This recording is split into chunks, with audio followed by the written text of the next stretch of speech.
Well, all right, people. So I know it's been a while since I've been on YouTube here doing some wrestling videos, but I had final exams, so that was just a little bit more important than WWE there. I've been working a lot.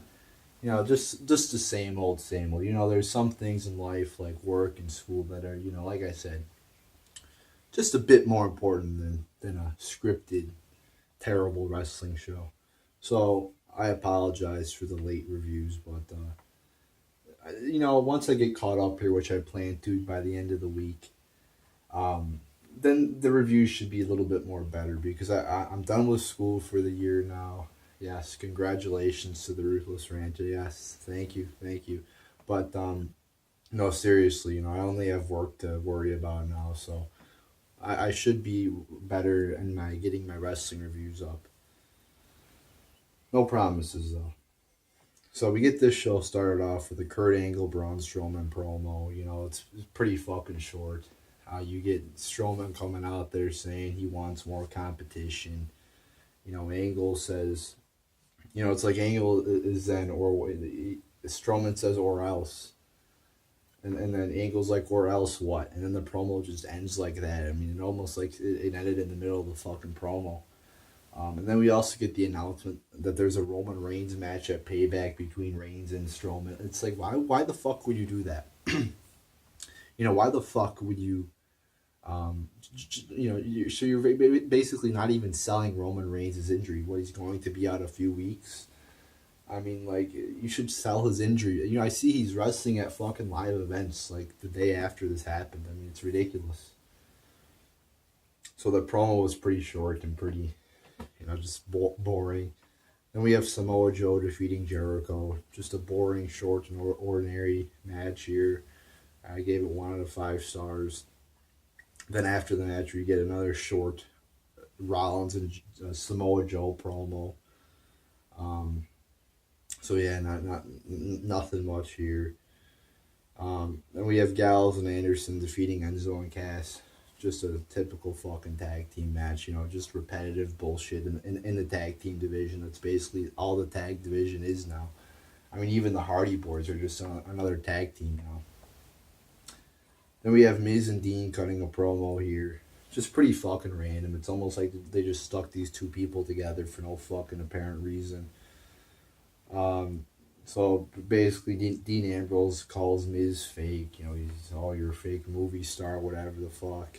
And Dean is like, oh, I act like myself. And then we get a little brawl here, like your typical WWE 30-second brawl. Not much of a promo here. Pretty mediocre, pretty random. Then we have Perkins defeating Gallagher in just your typical cruiserweight match here. Blah blah blah blah blah. You get the fatal 4-way match here between the Divas. I thought this was a pretty terrible match. I mean, you had Nia Jax, and the thing with Nia Jax is they always fucking put her over when it doesn't matter. Oh, she's such a monster. Michael Cole is salivating over the fact, oh, Nia Jax, how big is she? How dominating is her? In the matches, it's always, she's always beating everybody up, but she can never win a title. She's rarely in a championship match. It's just so weird how they, they talk a big game about Nia Jax, but she can never win anything significant. And she's like dominating throughout the entire match, which was really boring. It's like, let's switch things up here a little bit, guys. So I'm very tired of seeing Nia Jax on my television screen. The moves she could do with other divas are very limited. I mean, considering the fact that pretty much every diva on Raw is half her size, so nobody could even fucking pick her up. I mean, if Sasha Banks tried to pick her up, she'd fucking break her back. If Bayley tried to do it, she'd break her back too. I mean, everybody. I mean, can you imagine Alexa Bliss attempting to pick up Nia Jax? I mean, it's just not going to happen. So, yeah, the match sucked. I mean, and with the Divas match too, Divas matches, not just this one in particular, but just in general. I mean, you watch the Divas wrestle, they're just not smooth in the ring. Many of their moves are just not smooth. They're botched. not necessarily a full on botch, but you just watch him wrestle, and it's just very, I don't know, just not free flowing. I mean, you watch the men wrestle, it's like, it's almost like riding a bike. I mean, it's like they rarely botch, and it's just like they know what the fuck they're doing. So I gave this match one out of 5 stars. Then we have Balor defeating Hawkins, 0 out of 5 stars, just waste of time. Bray Wyatt cuts a promo here, and they did this in the next week's Raw too, with Bray Wyatt cutting a promo on the Titantron. Now they had the whole superstar shakeup. They couldn't even call it like a draft. They had to put a special name for it, but they had the superstar shakeup, a draft, a reorganization, whatever the fuck you want to call it, and they fucked themselves because the same thing happened when they did the whole draft, last year, or the whole brand split last year. I remember they had Randy Orton versus Brock Lesnar, and Brock was on Raw, Randy was on SmackDown. Now, why the fuck would you do that? Because then you can't have a build between the two wrestlers. And now they've done the same thing. You have Bray Wyatt on Raw and Orton on SmackDown. You have Jericho on SmackDown and Owens on Raw. It's totally just illogical to fuck yourselves like that. I mean, every pay-per-view match should have some type of build to it. That's why it's a pay-per-view match. But they figure out, we don't have to give these matches a build. I guess we don't have to build up to these matches. Oh, fuck it. Why not have the build after a pay-per-view so you don't fuck yourselves like that, or the draft after a pay-per-view. So now they have Wyatt on the Tron cutting promos that are just so fucking staged, so fucking pre-made, and they got fucking video, playing while he talks. I mean, it's just so unauthentic. It's just so digitally done.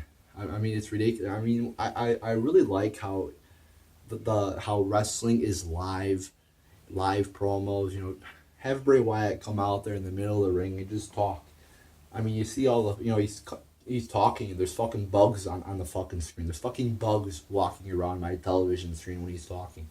I mean, I just want him to talk and say what he has to say. I mean, I don't want to see random people, walking around in abandoned buildings when he talks. I mean, I'd rather just have him in the ring talking, not in a backstage pre-made video.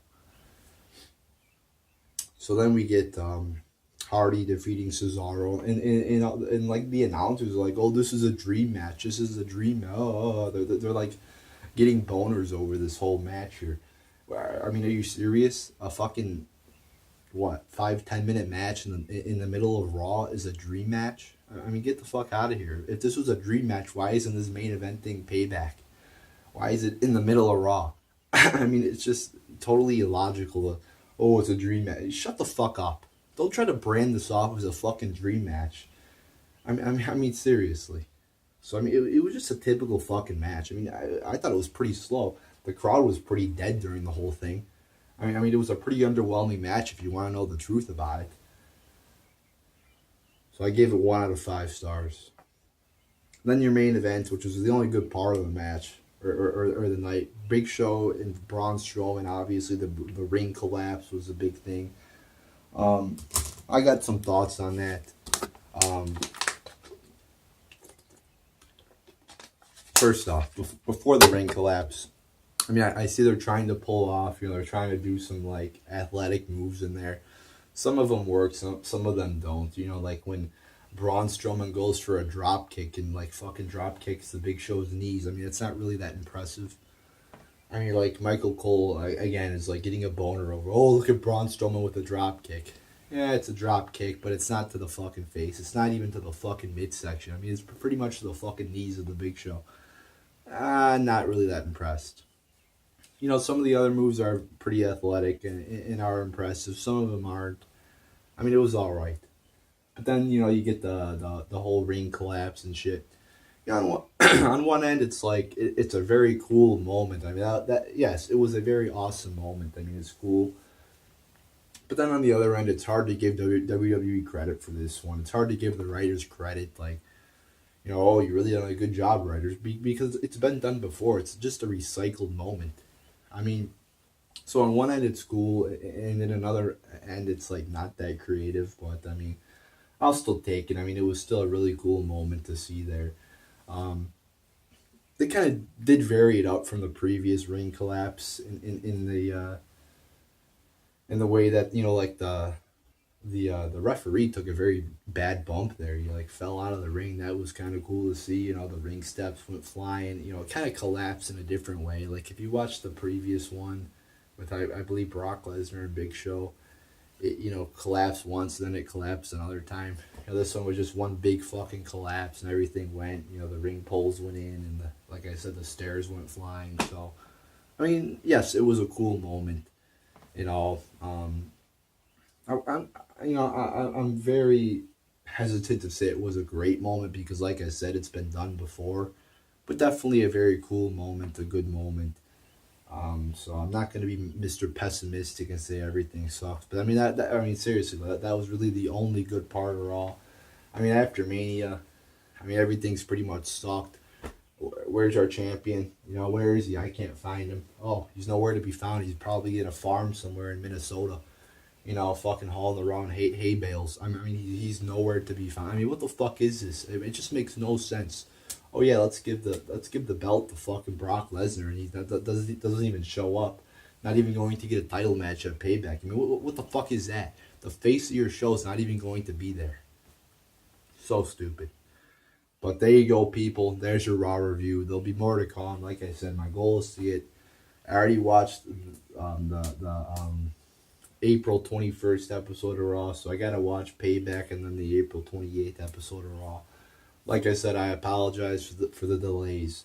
Just had some things to do, and but like I'm gonna try to be more on time with my reviews now that the school year's done for me now, and I only have to worry about going to work. So, fingers crossed, people, that I could get the willpower to watch more wrestling. So, or just watch it more on time. So, I apologize, but I'll try my best. You know, you're lucky. I'm even still putting myself through hell to watch this shit actually, because this shit is garbage. I mean, it really is. It's hard to watch 3 hours of the show. You know, I'm attempting to watch pretty much 12 hours of wrestling through an entire week. I'm trying to watch like one episode per day, so I gotta finish two more, and like I got 3 days, whatever. I'm not going to go through all the logistics and all the bullshit I gotta put myself through to watch this. I mean, it's pretty much the worst part of my week is watching wrestling. I mean, watching 12 hours of shit. I mean, it's almost like I'd rather go to work, because at least at work I'm making some money. I actually gotta pay them to watch some of the. You know, I gotta pay $10 a month to watch Payback. So there you go, people. There's your Raw review.